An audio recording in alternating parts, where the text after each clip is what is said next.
By election ನಡೀತಾ ಇದೆ. ದಾವಣಗೆರೆ ಮತ್ತು ಬಾಗಲಕೋಟೆ ಈಗಾಗಲೇ ಚುನಾವಣಾ ಪ್ರಚಾರವನ್ನು ಎಲ್ಲ ಪ್ರಾರಂಭ ಮಾಡಿದ್ದೀರಿ.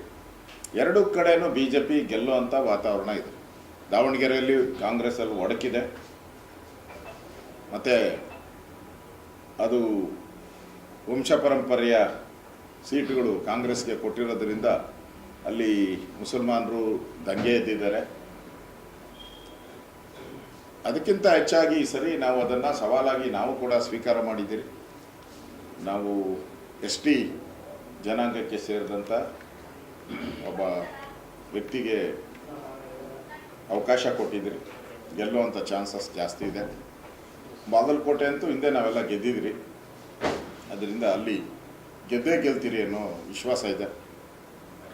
ನಾನು ನಾಳೆ ಮ್ಯಾನಿಫೆಸ್ಟೋ ಬಿಡುಗಡೆಗೋಸ್ಕರ ದಾವಣಗೆರೆಗೆ ಹೋಗ್ತಾ ಇದ್ದೀನಿ. ನಾನು ಮ್ಯಾನಿಫೆಸ್ಟೋ ಬಿಡುಗಡೆ ಅದಾದಮೇಲೆ 2-3ನೇ ತಾರೀಕು ದಾವಣಗೆರೆಯಲ್ಲಿ ಪ್ರಚಾರ ಇದೆ.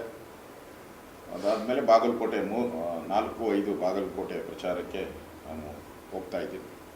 ವಾತಾವರಣ ಒಳ್ಳೆ ರೀತಿ ವಾತಾವರಣ ಇದೆ. ಈಗಾಗಲೇ ಅಲ್ಲಿ ಕಾಂಗ್ರೆಸ್ ಒಂದು ರೀತಿ ಒಡೆದ ಮನೆ.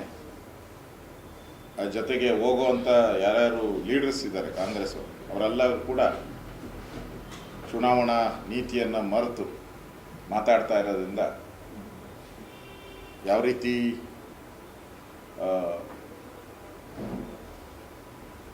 ಅವರಿಗೆ ಗೆಲುವಿಗೆ ಒಂದು ರೀತಿ ಕಂಟಕ ಆಗಿದೆ ಅಂತ ನನಗೆ ಅನಿಸ್ತೈತೆ. ಅದರಿಂದ ಎರಡೂ ಕ್ಷೇತ್ರಗಳು ಗೆದ್ದೇ ಗೆಲ್ತೀರಿ ಅನ್ನೋ ವಿಶ್ವಾಸದಲ್ಲಿ ನಾವು ಚುನಾವಣೆ ಪ್ರಚಾರವನ್ನು ನಾವು ಮಾಡ್ತಾ ಇದ್ದೀವಿ.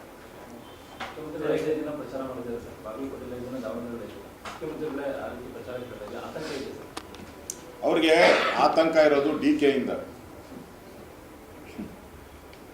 ಜನಗಳಿಂದ ಆತಂಕ ಅಲ್ಲ.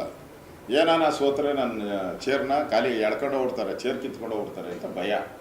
ಆ ಚೇರ್ ಕಿತ್ಕೊಂಡು ಹೋಗ್ತಾರೆ ಭಯದಿಂದ ಸಿದ್ದರಾಮಯ್ಯನವರು 5 ದಿನ ಪ್ರಚಾರ ಹಾಕ್ಕೊಂಡಿದ್ದಾರೆ. ಹೌದು, ಈಗ ಜಮೀರ್ ಮುಂಚ್ಕೊಂಡು ಅವರು ಕಾಣೆ ಆಗ್ಬಿಟ್ಟಿದಾರಲ್ಲ, ಕೇರಳಗೆ ಹೋಗಿದ್ದಾರೆ.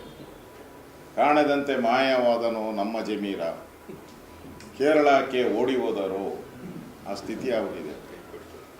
ಕೈಯ ಕೊಟ್ಟು ಓಡಿ ಹೋದರು,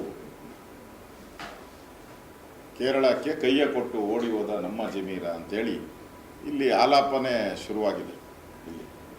ಅದರಿಂದ ಕಾಂಗ್ರೆಸ್ ಒಂದು ಒಗ್ಗಟ್ಟಿಲ್ಲ ಈಗ. ಯಾಕಂದರೆ ಇದು ಸೋತ್ರೆ DK ಶಿವಕುಮಾರ್ಗೆ ಒಂದು ಚಾನ್ಸು. ಈ 2 ಎಲೆಕ್ಷನ್ ಸೋತ್ರೆ DK ಶಿವಕುಮಾರ್ಗೆ ಒಂದು ಚಾನ್ಸು. ಅದಕ್ಕೆ DK ಅವರು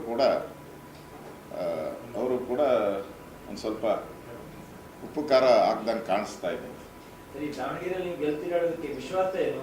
ಅಂದ್ರೆ ವಂಶ ಪರಂಪರೆ ಟಿಕೆಟ್ ಕೊಟ್ಟಿದ್ದ ಕಾರಣ ಅಂತ ವಿಜಯನವರು ಕೂಡ ಅದನ್ನೇ ಭಾಷಣ ಮಾಡಿದ್ದಾರೆ. ಎಷ್ಟು ಜನಕ್ಕೆ ಟಿಕೆಟ್ ಬೇಕು, ಅಜ್ಜ ಆಯ್ತು, ತಾತ ಆಯ್ತು, ತಾಯಿ ಆಯ್ತು, ಇನ್ಯಾರಿಗೆ ಬೇಕು ಅಂತ ವಿಜಯೇಂದ್ರ ಅವರೇ ಭಾಷಣ ಮಾಡಿದ್ದಾರೆ.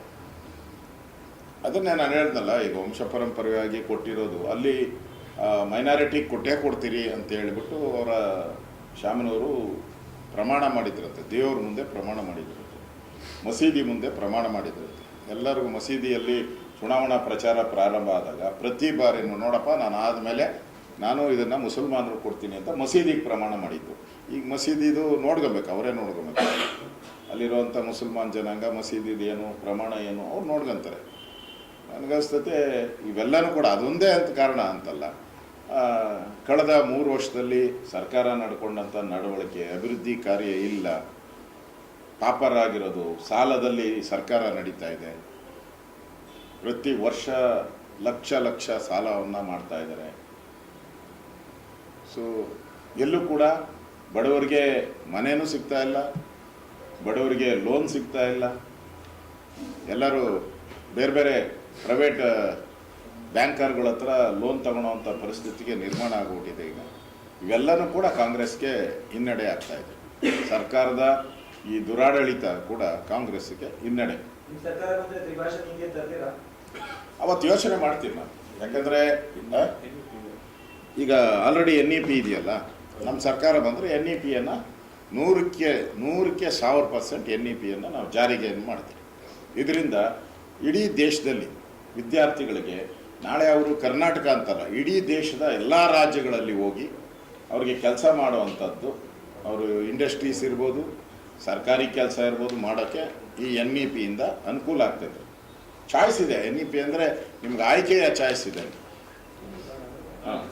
ಆಯ್ಕೆ ಚಾಯ್ಸ್ ಇದರಲ್ಲಿ. ಸರ್ಕಾರದಲ್ಲಿ